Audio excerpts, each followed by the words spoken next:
नमस्कार। हमने पिछली चर्चाओं में धातु के प्रयोग के बारे में अध्ययन किया। वहाँ हमने सीखा कि धातु से क्रियार्थक संज्ञा भी बनती है और क्रिया भी बनती है। क्रिया के रूप वाक्य के कर्ता या कर्म के लिंग, वचन और पुरुष के अनुसार बदलते रहते हैं, किंतु क्रियार्थक संज्ञा के रूप नहीं बदलते, क्योंकि क्रियार्थक संज्ञा किसी वाक्य में स्वयं कर्ता या कर्म का काम करती है। आज हम धातु से ही संबंधित अध्ययन करेंगे धातु के भेद। धातु कितने प्रकार के हैं, उनके भेद क्या हैं, उनकी उदाहरण क्या है। यह जानकारी हासिल करने से पहले हम इन उदाहरणों पर विचार करते हैं। सत्य ही यह उदाहरण हमें धातु के भेद के संदर्भ में बहुत कुछ बतलाएगा। यहां देखिए कि खाना एक क्रिया है जिसकी धातु खा है, और पढ़ना भी एक क्रिया है जिसकी धातु पढ़ है। ध्यान दीजिए, ये खा में ना जोड़ा गया है और पढ़ में भी ना जोड़ा गया है। क्योंकि कोई भी क्रिया जब सामान्य रूप में रहती है तो उसमें ना लगा ही रहता है। तो इस खाना में भी एक धातु है और वह प्रधान है। पढ़ना में भी एक धातु है और वह भी प्रधान है। अब इन उदाहरणों पे विचार कीजिए। यहां है खिलाना। खिलाना में भी खा एक धातु है, उसमें लाना क्रिया का योग हुआ है। उसी तरह से पढ़ाना भी एक क्रिया है जिसकी धातु पढ़ है, उसमें आना क्रिया का योग हुआ है। खिलवाना पे विचार कीजिए। खिलवाना भी एक क्रिया है जिसकी धातु खा है और उसमें एक शब्द वाना का योग किया गया है। पढ़वाना भी एक क्रिया है जिसकी धातु पढ़ है और उसमें भी वाना शब्द का प्रयोग किया गया है। यहां पर हम देखते हैं खिलाना और पढ़ाना में तो धातु के बाद लाना और आना जैसे सहायक क्रिया का योग हुआ है। अर्थात लाना और आना जैसे सहायक क्रिया के संयोग से ही खिलाना और पढ़ाना क्रिया का निर्माण हुआ है। वैसे ही इस लाना और आना सहायक क्रिया की जगह चूकना, सकना, लगना, रहना वगैरह सहायक क्रिया का भी प्रयोग हो सकता है।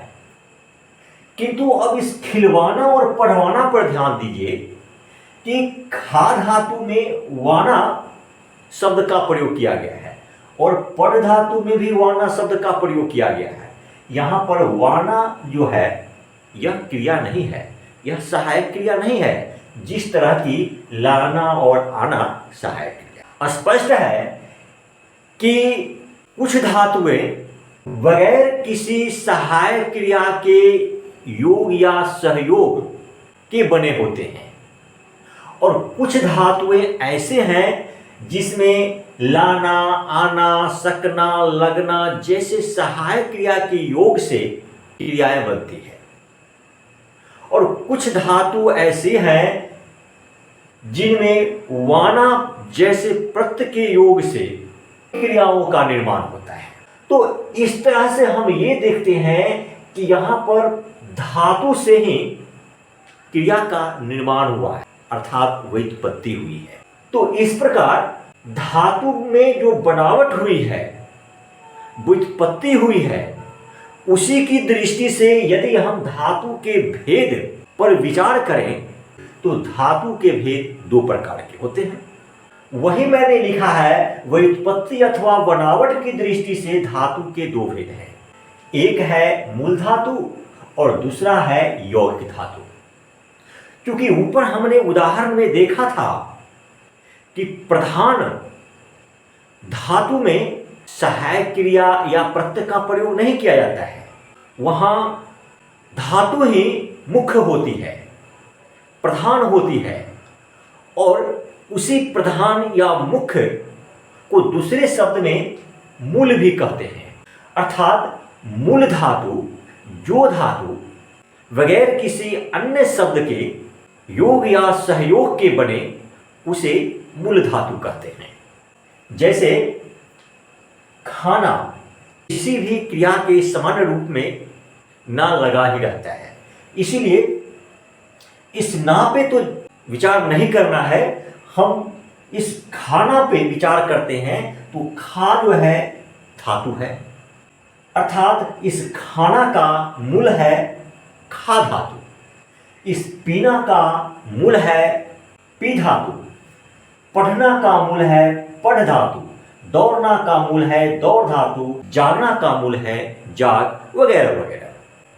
तो यहां हम ये देख रहे हैं कि इन क्रियाओं में धातु ही मूल है, इसीलिए इस धातु को मूल धातु कहते हैं। इसमें किसी अन्य शब्द अर्थात किसी दूसरे शब्द के योग या सहयोग के बगैर ही इन क्रियाओं का निर्माण हो जाता है। धातु का दूसरा भेद है यौगिक धातु। यौगिक का मतलब ही है मिला हुआ, अर्थात धातु में जब धातु का योग होता है, अर्थात किसी मूल शब्दों में अन्य शब्द का योग होता है, तब वह एक यौगिक बनता है। इसे हम परिभाषा के रूप में देते हैं कि जो धातु किसी दूसरे शब्द के योग या सहयोग के बने उसे यौगिक धातु कहते हैं। इस प्रकार के धातु में धातु के साथ कोई अन्य शब्द यथा सहायक क्रिया या किसी प्रत्यय का योग होता है या उसका सहयोग होता है, तभी क्रियाएं बनती। जैसे खिलाना, पिलाना, पढ़ाना, दौड़ाना, खिलवाना, पिलवाना, पढ़वाना इत्यादि। यहां पर ध्यान देने वाली बात है कि खा धातु में लाना क्रिया का योग किया गया है, पी धातु में भी लाना क्रिया का योग हुआ है, पढ़ धातु में आना क्रिया का योग हुआ है, दौड़ धातु में भी आना क्रिया का योग हुआ है। यहां पर खा धातु में वाना, पी धातु में वाना तथा पढ़ धातु में भी वाना शब्द का योग हुआ है।